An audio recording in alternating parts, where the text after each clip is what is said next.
రవి ఒక బిజీ లైఫ్‌లో ఉన్న యువకుడు. ఉదయం నుంచి రాత్రి వరకు మీటింగ్స్, కాల్స్, డెడ్‌లైన్స్. అమ్మ మాత్రం ప్రతి సాయంత్రం ఒక కాల్ తప్పకుండా చేస్తుంది.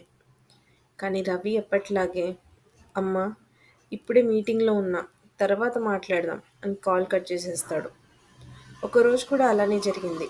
ఫోన్ మోగింది. రవి చూసి, "తర్వాత" అని ఫోన్ సైలెంట్‌లో వేస్తాడు.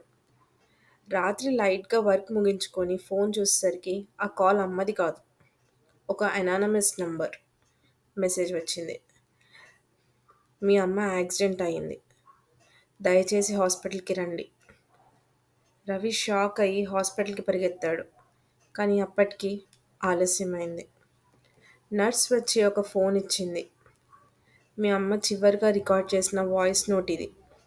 రవి ప్లే చేశాడు. "రవి, ఎక్కువగా వర్క్ చేసుకోవద్దు బాబు. టైంకి తిను. నేను నిన్ను చాలా ఇష్టపడుతున్నా." ఆ వాయిస్ రవికి చివరిసారి అమ్మ పిలుపయింది.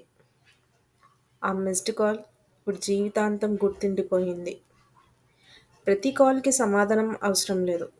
కానీ అమ్మ కాల్‌కి మాత్రం సమాధానం తప్పక ఇవ్వాలి.